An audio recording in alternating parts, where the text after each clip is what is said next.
सबसे ज्यादा प्रतिबंधों को झेल रहे रूस ने भी प्रतिबंध लगाया है बोरिस जॉनसन पर। अपना शक्तिशाली युद्धपोत खोकर रूस बौखलाया हुआ है और इसे विश्व युद्ध का ट्रिगर माना जा रहा है।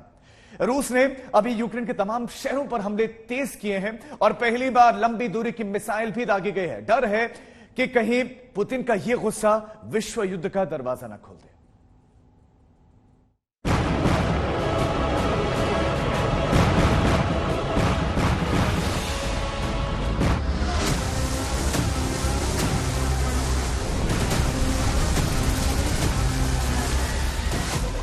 अपना युद्धपोत खोकर रूस बौखलाया हुआ है। पुतिन तमतमाए हुए हैं कि आखिर ऐसा कैसे हो सकता है। कैसे काला सागर के शहंशाह मॉस्को को इस तरह से तबाह किया जा सकता है। रूस पचा नहीं पा रहा है कि यूक्रेन ने नेपच्यून मिसाइल दागकर उसके विशाल और शक्तिशाली युद्धपोत को डुबो दिया। अमेरिका ने इसे बड़ा नुकसान बताकर रूस के पारा को और आसमान पर पहुंचाया।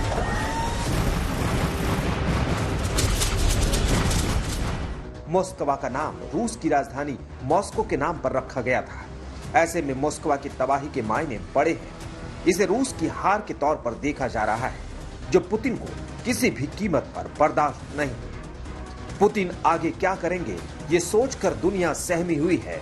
युद्धपोत गंवाने के बाद पुतिन ने कीव पर हमले तेज कर दिए। पहली बार लंबी दूरी की मिसाइल का इस्तेमाल किया गया, जो पोर्ट सिटी मारियुपोल पर दागी गई। अब डर है कि बदला लेने के लिए रूस एटमी हथियार न चला दे। अगर ऐसा हुआ तो विश्व युद्ध का शंखनाद होगा।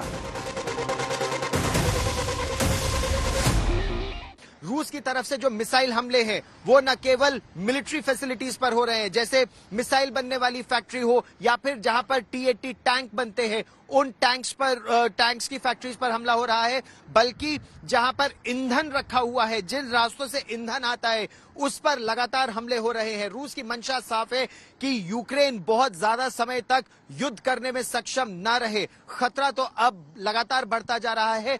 परमाणु युद्ध की ओर भी अब यह खतरा बढ़ रहा है। अमेरिकी खुफिया एजेंसी CIA ने रूसी बौखलाहट और हताशा को एटमी जंग से जोड़कर देखा है। CIA चीफ बर्न्स ने तो यहां तक कह दिया है कि रूस एटमी जंग छेड़ सकता है। यूक्रेन के राष्ट्रपति ज़ेलेंस्की को भी यही डर सता रहा है। उन्होंने दावा किया है कि एटमी युद्ध को लेकर रूसी जनरलों में चर्चा हो चुकी है।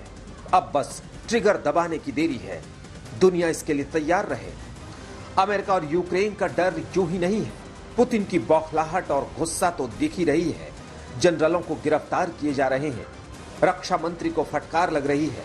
अब तो पुतिन ने यूक्रेन का ऑपरेशन भी अपने खासम खास और विश्वास पात्र जनरल अलेक्जेंडर को सौंपी है, जो जीत हासिल करने के लिए किसी भी हद तक जा सकता है।